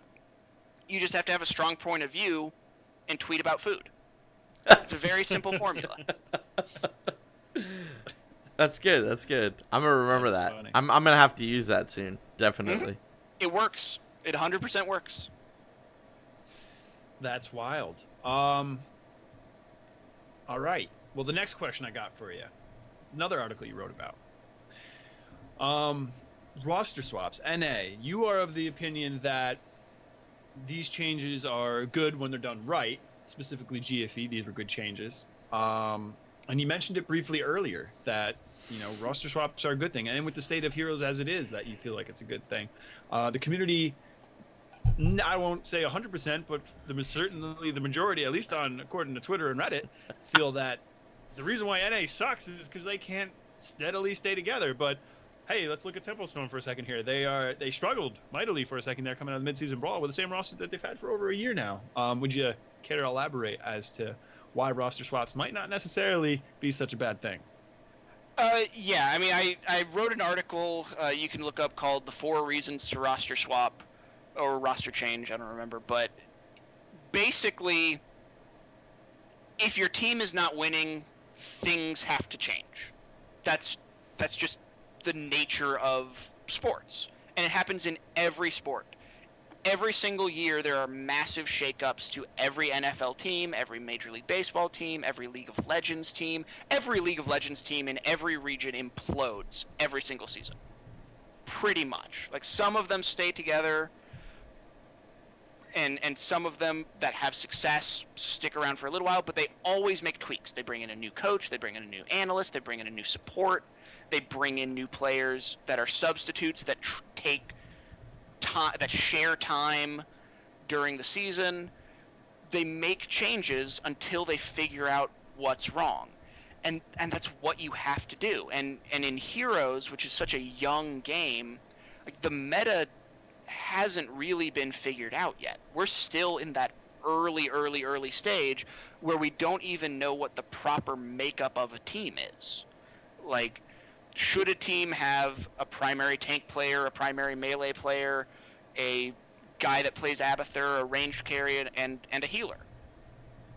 Is that the best makeup for a team? We genuinely don't know the answer to that yet, because it changes based on the meta, and Roll20 is trying that right now, and it's going a certain way. But they tried something because they wanted to keep improving, and that's what you have to do. If you don't believe that your current roster either has the mechanical skill, the cohesion, or the right pieces to be successful, you have to make changes, and that's not a bad thing. Changes don't. I think the problem that the community has is that they've gotten into this meme of roster changes happen because of egos, and I think it comes from the Tempo Storm issues with the Funyuns, because that is a silly story that is not really indicative. Like, that team didn't implode because of Funyuns. Like, that was a symptom, and one of the final symptoms of a lot of overarching problems with that team that involved them living in a house together without the structures in place that League of Legends teams have when they move into a house together. So I want to ask you a question about that specifically. If you think they had a coach and a manager living in that house with them at the same time, would they have still had those problems? Yes, because their roster was trapped together. Okay. If they had been able to make one roster change, I think they would have been fine. Okay. But because Blizzard locked their roster in place, they also didn't have the resources to fix it. I don't know Zoya super well. From his online persona, I don't see him being the great feelings guy to fix a heavy level of tension within a team. Right. That takes a very special skill set that not a lot of people have. And most people in esports don't have that skill set. And so when you reach an impasse, you roster change. You get rid of, if 3 people have one opinion and 2 people have another opinion, you roster change. Okay. And you roster change and you bring in people that agree with the people that you decided to keep on. Tempo Storm didn't have that option, so they imploded because they were stuck together. They couldn't resolve it, and so they. I loved that team, man. That's when I started following Heroes Esports, when that when the promote meta was a thing. And in the beginning, it was like this spring going into the summer of 2015, and they it was shortly after they got Zuna and they went on that run. It's when I started listening to Town Hall, man. It was right as the game was coming out. That was so depressing when I went to that BlizzCon where Cloud9 won, and it was so depressing that just Tempo went out with a whimper, man. Yeah, and it's tough because I feel like we learned a lot of the wrong lessons from that experience. You know, we learned that we shouldn't have team houses, which is just flat out wrong. Team houses are hugely important. They are a proven successful model in League of Legends. They're a proven successful model in Dota. They're a proven successful model in a lot of shooters. They're a proven successful model in fighting games. Like, CLG is a great example. They have almost all of their teams on just a big campus where they can all eat together and learn from each other and grow together and work together, work out together, build those relationships. That's hugely important. And then we also learned that roster changes happen because players can't get over their egos, which is most of the time not the case. A lot of the time, roster changes happen because of fundamental disagreements on the efficient way to practice, because a better player becomes available, because it's just time to try something new. I would not blame Tempo Storm at all for making a roster change of any one of their players at this point. There's a number of players on the team that they should not roster change because they're some of the best in their position. But just to change things up, it's been a year and you haven't won anything significant internationally. You can keep this same roster, keep doing things the way you have, and be first or second in North America probably for the next 4 years. I call it the Iron Throne. As for the Game of Thrones fans out there, it's like you're sitting on the Iron Throne, yes, and you're the king of the Seven Kingdoms or queen, and if you're up to speed. But ultimately, the White Walkers are out there, and what are you really in charge of? Right. You know? Exactly. So when you're on top of an A, man, what are you really on top of? And that's why a lot of teams make roster changes, is this team can win here, but it can't win internationally. And that's why Gale Force made their changes. That team, if they had just replaced Equinox with a real tank, that team would still probably be first place with Crowan. But either because of disagreements in philosophy or because of hero pool or directions that the team wanted to go, they felt that it was better to bring in 2 new players because that was going to give them the structure that they believed could compete on the international level. I'm still not sure K1 Pro was the right choice, though. It depends on if he can return to the K1 Pro of old. Right, right. That's well, fair. And also, That's who else would you get? Well, and that's the struggle, right? The player pool in NA is not large enough to support the correct method of, we know we need to change 1 piece, let's change 1 or 2 pieces, right?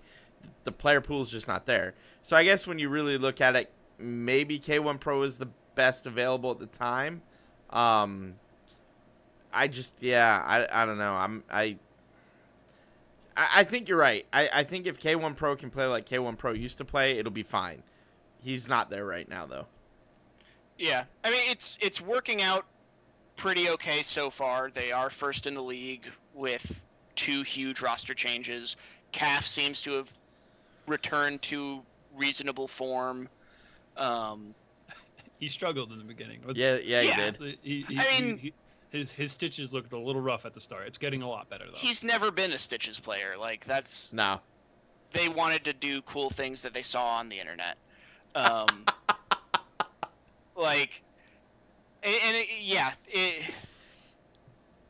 My opinion, because we're going to talk about Roll20, I'm sure, as well, like, you can't judge any team really until after the Clash. Yes. Yes, 100%. Because yes. They got no time with their new rosters before the season started. Like, these 5 weeks have been them learning their rosters. Agreed. It's been a trial process, and we're not really going to know where they all stand until the end of the season when we get to BlizzCon, really. Exactly. Right. So yeah, I try really hard to reserve judgment on all roster changes. I think we can safely say that Naventic is still a mess, and their roster changes did not solve that. Well, I want to dig into that because we're probably gonna end after the next question, but I want to dig into 2 things.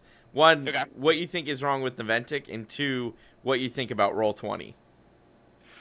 So what I think is wrong with Naventic is that Naventic still exists. It just needs to not. Like, they're talented players that can't play on the same team together. You have 3 players trying to play the same role. Yeah. Zuna is not a Dahaka player. Stop it. Why are you doing this? They're doing it because they don't have another Dahaka player. Right. And the way that they made their roster changes and bringing in iDream, they brought another strong personality into the team, which was not what they needed. I liked that move because I was hoping that it would force Zuna onto ranged again. That didn't quite work out. Tomster, someone put Tomster back on melee assassins, please. like someone take him away and let him be T-God again. Let him be T-God again. Like friggin' Tempo Storm. They took him away, and they made him ranged, and then Niantic scooped him up and made him ranged again, and no one's been able to fix it. I don't think BKid can compete at the top level. I think he is a perfect middle tier float from team to team. I think he's the Matt Hasselbeck of the HGC. That's a great way to describe it. I love it. How about Brian Hoyer? I could do Brian. Brian Hoyer is more contemporary. I haven't followed football as closely lately, so my references are a little bit dated. But that's see, I haven't either, so Hasselbeck totally works for me. So yeah, he's that guy you bring in when you just need a guy, and he will be a guy.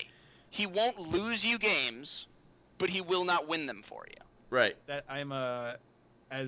okay, well, we can go with Alex Smith then. That's why the 49ers got rid of him in favor of Colin Kaepernick. That went down in flames, though. But they got to a Super Bowl. Yep. As a 49ers fan, I'm very close to we that. just took a hard left turn right into football. Sorry. Yeah, if you bring me on the show, you've got to be real careful, because I'll go into sports at any second without warning. Sport ball, baby. Sport oh ball. My God. We will talk sport ball for half a second. But yeah, basically what needs to happen for Niantic is, if I own Niantic and I wanted to be in Heroes of the Storm, I would disband my roster and I would pick up Crowan's Open Division team. I would pay them in Starbucks gift cards until they made the HGC, and then I would fix that roster with available people at the end of after BlizzCon, and suddenly have a top 4 team for free. Now, see, that sounds completely reasonable, so it will never happen. Never happen. They have to get relegated, and they're not going to get relegated, probably. Right, that's the struggle, right? They're just they're we'll not. Maybe held it down, can get the job done. No. Here's the problem. Hold it down. But here's the problem, right? So like, I'm not sure Ishbu is quite where they need to be for that on the Warrior. I think a lot of the rest of the team can work there, right? But I don't, like, for some reason, and Bloodlust is going to show us a lot. That's why I'm excited to see Bloodlust, because I want to see them play GFE. I don't think it's going to be like they're going to beat GFE, but we should be able to see how they do in kind of that high pressure situation, where in Open Division, they repeatedly, and the same with Heroes Hype, they repeatedly just do well, right, against other amateur level teams. I want to see how they do against a strong professional level team. But then more importantly, I feel like Niantic, for some reason, like I thought for sure Niantic was going to be kicked out in the last Crucible. I thought for sure that was going to happen. And then, man, I can't remember if they played Even in Death or the other team. They won. And they looked good doing it. And it was like, the Open Division's bad, man. Well, I don't know how much of it is that versus how much of it is they just don't know how to play against pro teams, right? So, like, if you look at the Open Division teams, for the most part, they scrim other Open Division teams. And so there's no, like, they don't have the I play a pro team every week thing going for them, right? I don't know. Yeah. Well, also, last season, all of the talent was still in the HGC. Now, a lot of those free agents have kind of mixed into that pool. So we're going to see a more competitive Open Division going into this next. Like, Even in Death is absolutely going to get relegated.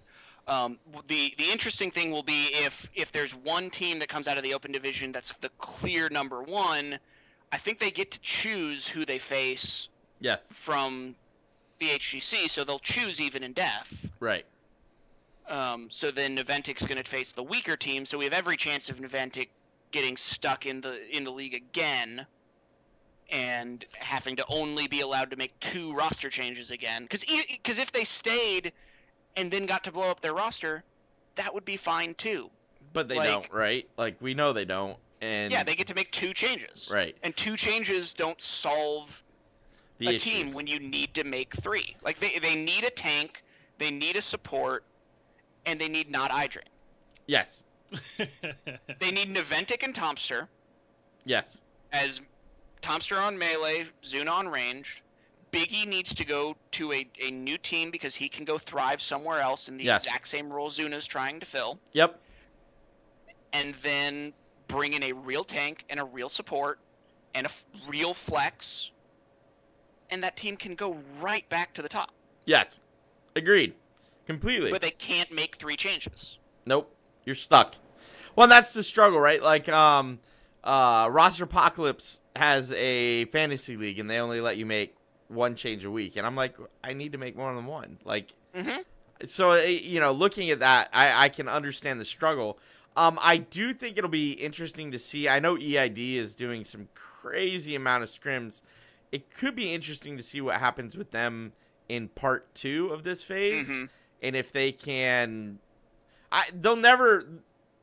They're going to be in the Crucible, right? The question is whether they're gonna improve enough that they take more than just 1 series off of a top team, right? Yeah. And that's going to be tough for them too, for the same reason, because if they stick around, they'd probably love to pick up McIntyre and Crowan and a 3rd player, right, to beef up their roster and make changes, but they get to. Probably won't be allowed to. So hopefully the rules change going into 2018, and free agency becomes more of a real free agency. Basically, what needs to happen, and I don't think it can happen yet because there's not enough sponsored teams. Like the team structure is not there yet. But the reason all of this works in League of Legends is because the team brand owns the spot, the players don't own the spot. Right. And we had that conversation at one point. I think it was like our 2nd show, because B-Step leaving probably wasn't our 2nd show, probably a little further on, but B-Step leaving because 2 members left, right? And then a 3rd member left, and then it's like, okay, well, APM is retiring, and who was it? Was it Goku? Just left McIntyre. Oh, Yeah, McIntyre, right? McIntyre. He's left holding the bag, right? And it's like, guys, what? Like, this was my life. Like, now it's gone. So yeah, it would be nice to see the team actually hold the spot, and then say, well, players, you can leave, and like that's your choice. But because then Zoya and McIntyre could have rebuilt a team. Right. They could have brought in Airho and Crowan and all these guys, scooped up all these guys that got dispatched from other teams, brought in like BBJ and others from the Open Division, and made a team. Right. Or sold that spot to Misfits. Right. And let Misfits come in and make their team. Right. Yeah. Make a team. Yeah. Instead, we got Even in Death, which is great for the product. I mean, I know those guys were excited, but yeah, I get the point, right? All right, roll 20. Roll 20 is fascinating. Like I'm very curious to see.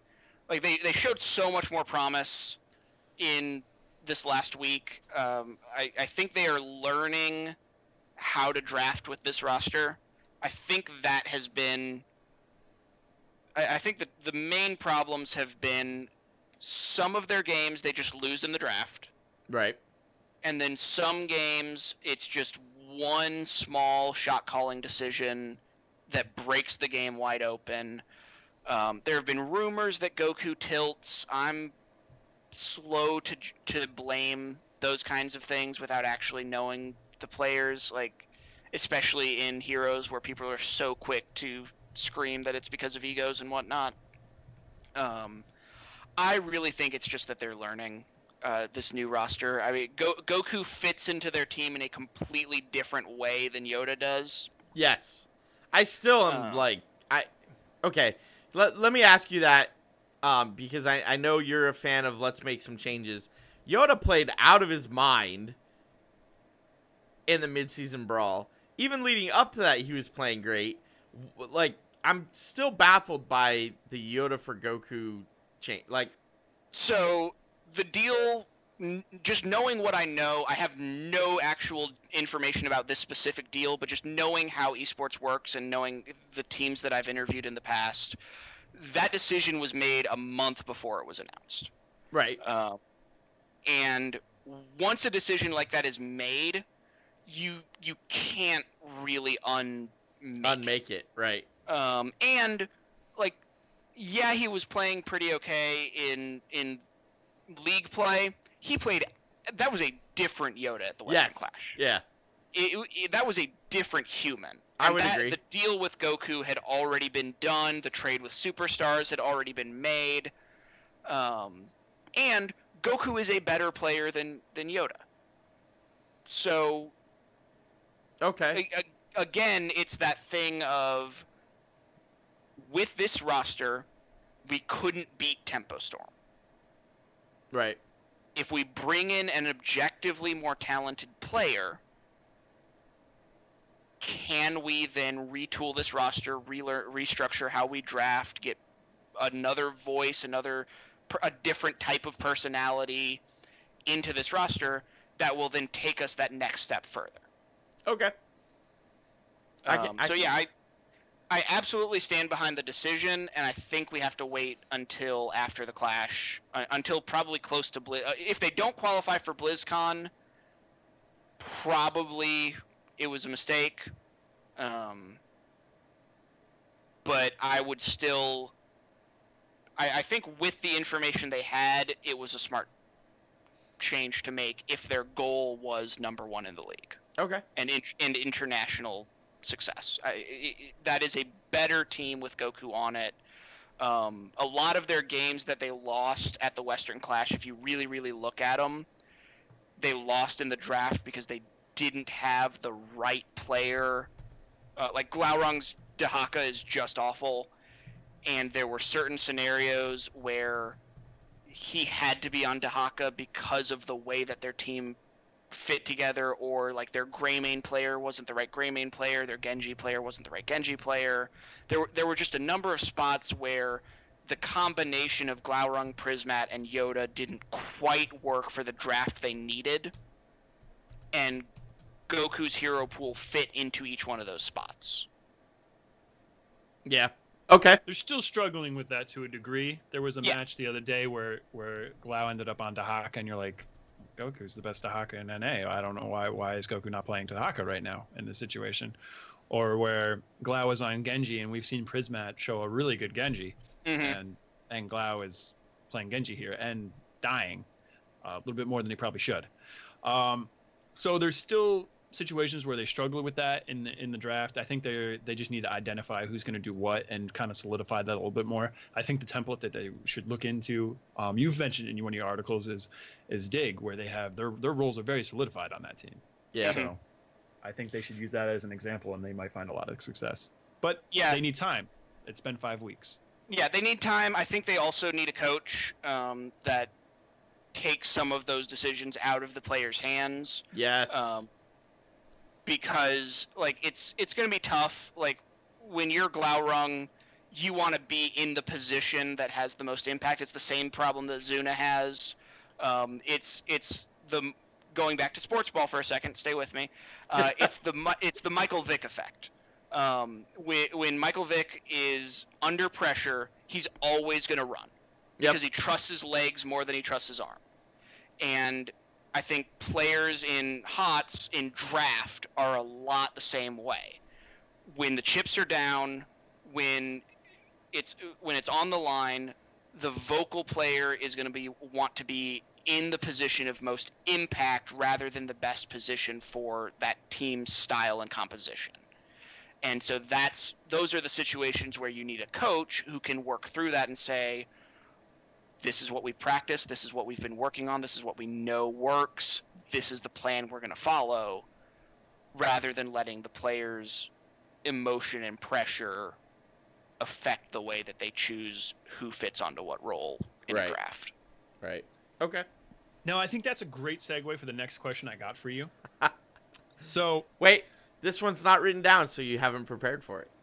Well, it's going to be a combination of what's not written down and what I have gotten written down for you guys. So with the formation of the HGC, the 6 months of league play that have completed so far, I kind of want to hear what your thoughts are on that. And then to follow up on that, is basically where do you see the league going in the future now, especially with what just dropped as far as the Overwatch League news goes, and you see what those players' salaries are going to be, maybe the fact that these players are going to have health, not HGC players, but Overwatch League players are going to have health insurance, retirement plan, and that this very first season is going to be played in an esports arena somewhere in LA as a LAN thing. Do you think you could see a situation where how the HGC is developing, and I understand it's a much smaller game, so they're not going to put as many chips in the corner of heroes, and it might have to build itself up to get bigger in that direction. But do you see a scenario where they could possibly put the HGC in that arena as well? They definitely can. Like, that's why they paid the money to build that arena, is to use it. So Overwatch League is its own thing. Everybody's got to be real careful looking at Overwatch League as a why isn't our esport doing that? Because Overwatch League is a massive risk and a unique experiment for a game that was way more popular than it had any right to be. Overwatch is a phenomenal game, but no one would have expected it to get as popular as it did. I think that's a reasonable thing to say. So Overwatch League is kind of its own special thing that could completely implode. It could be a massive failure because the game doesn't work as an esport. So it's going to be very interesting to see how that works out. On the Heroes side, Heroes is legitimately the best, I think, MOBA for esports. I think the team play is the most rewarding. The drafting is the most impactful. It's more action-packed than any other game. There's not massive boring laning phases. The team play is more important. It's more visually understandable which team is winning, which is a huge problem in games like League and Dota. So I think the potential for Heroes is completely untapped. It's just what Blizzard and the community choose to do with it. So far, I think the HGC has accomplished a lot of the things we wanted it to do. It's brought some stability to rosters, or at least to the structure of each region. It's brought opportunity for the players and stability for the players in that they're getting a salary. It brought back Team LiQuiD, which is a great first step to other organizations coming in 2018, 2019. It's provided awesome matches and an understanding of when the heck to actually watch Heroes. It's done in its first season. It's done better than League of Legends did in promoting international play. The clashes are brilliant. They give weight to that first split. I think that out of everything that the HGC has done, the clashes are the best takeaway by far. Yeah. The things that I would like to see improved, I would like to see rosters be opened up. I'd like to see regions be less restricted. Let a team bring in a Korean player. Let Rich come and play in North America if he wants to. Free Rich. Hashtag Free Rich. Absolutely hashtag Free Rich. I have no problem with that. It is a huge risk for a team. The language barriers are a huge problem. It's not a plug-and-play fix. But that's my number one. And then second to that would be just getting to know the players more, investing less in your studio and investing more in flying a camera crew out to interview Fury and teach me about the dude and introduce me to his girlfriend that he tweets about all the time, or hire somebody, hi, I'm available, to write an article about every player's top 10 favorite animes.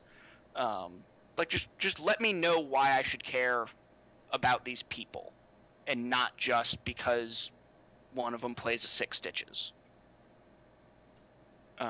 And then also fix the game so that the ranked play is the same as the HGC. Make the map pools cohesive. Let people duo queue.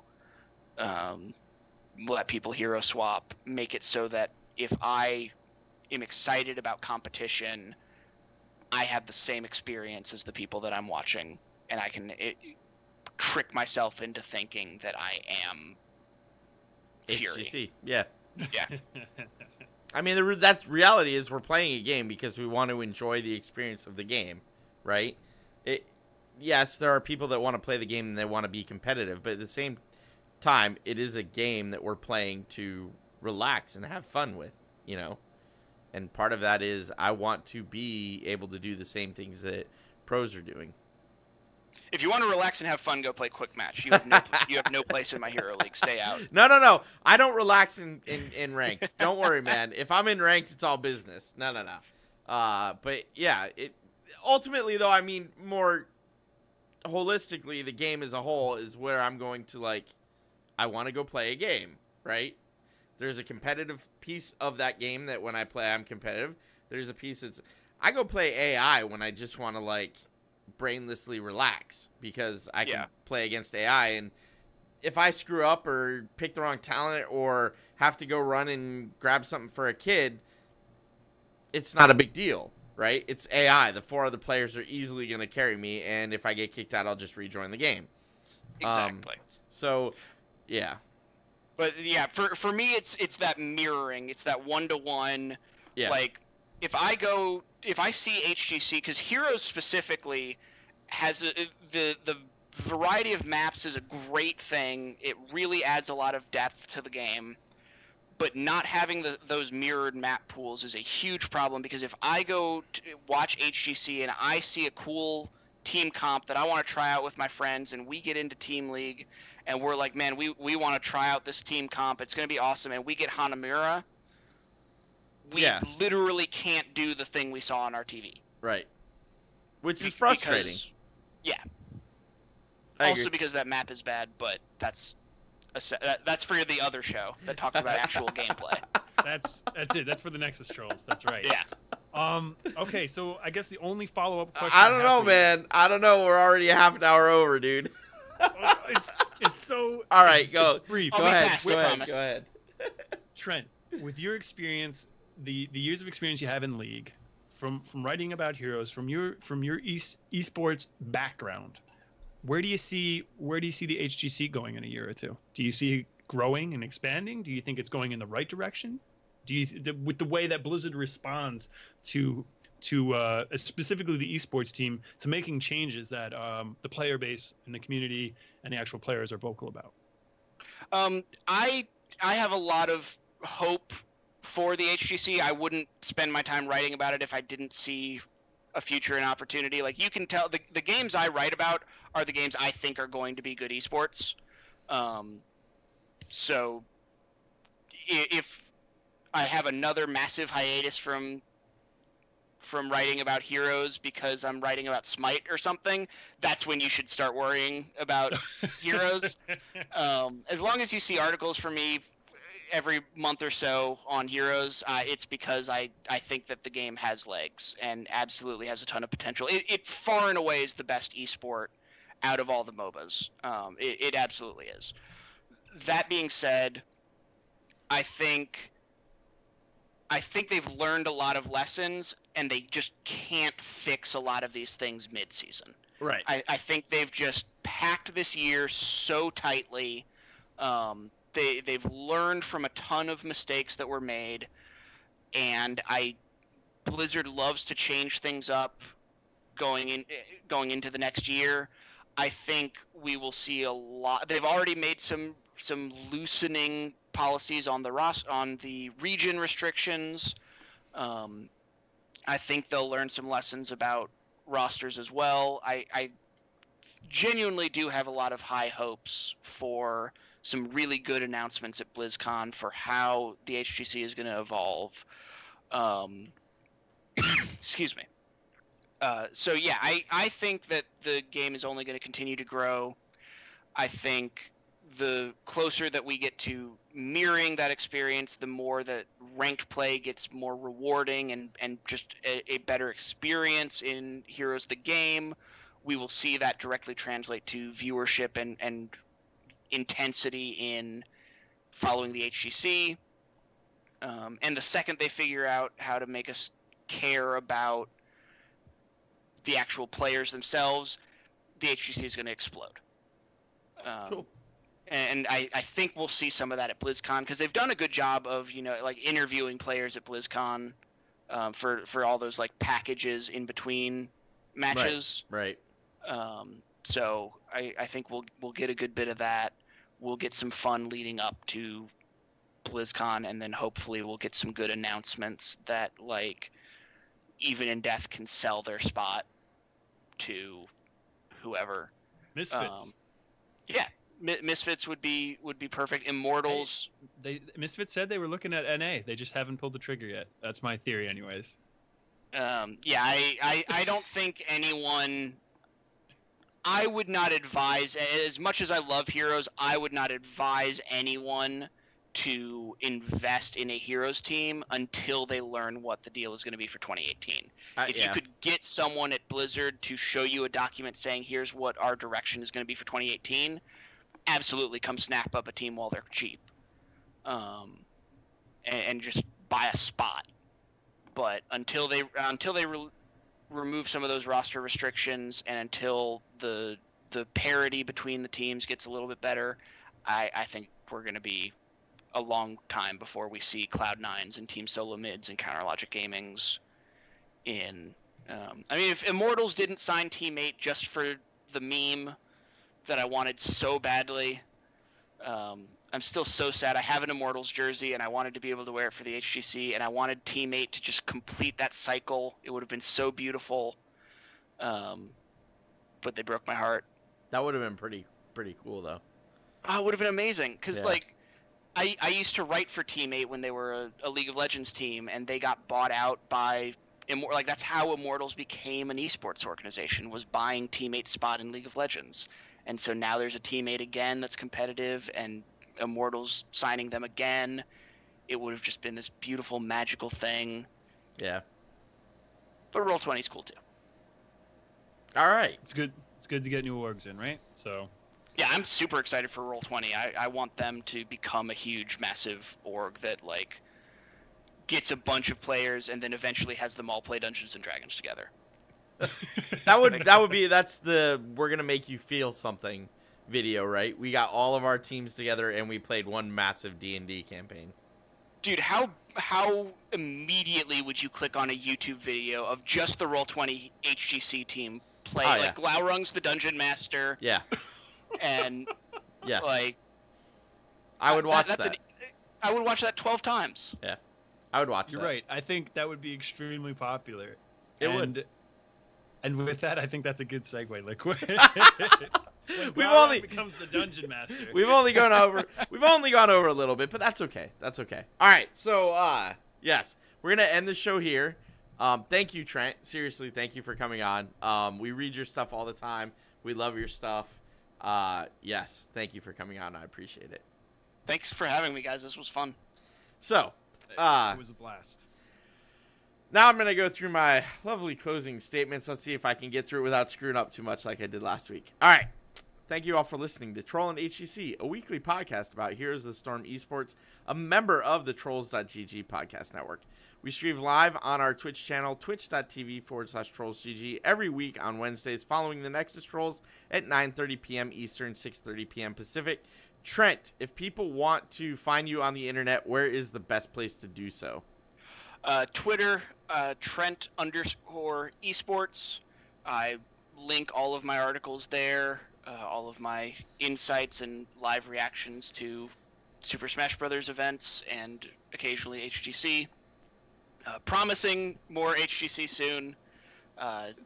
Reactions to the Western Clash. I do a lot of... My favorite thing to do for Heroes is draft analysis, so if you ever want a draft analyzed and broken down like I've done before, tweet me the game, tweet me a VOD link, and I will make that article happen for you. So if you don't see Heroes content, just tweet me a VOD to a game you want me to break down a draft for, and you'll have an article that afternoon. Awesome. Bahgz, where can people find you? People can find me on Twitter at @powerup_Bahgz. They can watch me stream on twitch.tv/Bahgz, and they can also catch me on another Blizzard esports show, the Weekly Blizz. It's not streamed live, but just subscribe on iTunes and give it a listen. You'll get more than just Heroes content there. I do like listening to you guys on the Weekly Blizz. You guys cover a lot of stuff, so yes, definitely. I'll give another vote for that. Go check out the Weekly Blizz. And you can find me at on Twitter at LiQuidGG, LiQiuDGG. I have not been casting lately, mainly because work has been hectic and I barely have enough time to do the 2 podcasts, but I'm hoping to get back to casting Open Division in 2 weeks when Cup number 5 kicks off, so we'll see how that goes. All right, moving on. Thank you to all of our Patreon supporters. If you like the show and you're looking for a way to support us, you can do so at patreon.com/TrollsGG. We share that with the other shows under the Trolls.gg podcast network. You can subscribe to our show on iTunes, Google Play, Stitcher, or wherever you happen to find your podcasts online, or visit our website, www.trolls.gg, and watch this and past shows, along with past video streams, which can also be found on our YouTube channel, linked on the website. In Heroes of the Storm, if you'd like to hang out with us, please join, or please type /join TrollsGG. I know I'm in there, Bahgz is in there, a lot of other guys on the show are in there, a lot of our regular viewers are in there. Come hang out, do a Hero League game or 2, maybe even Team League if we get 5 people on together. It'll be a good time, and we'll use our Discord. For announcements about the show and Here's the Storm Esports news, follow us on Twitter at Trollin HGC. That's at TROLLINHGC.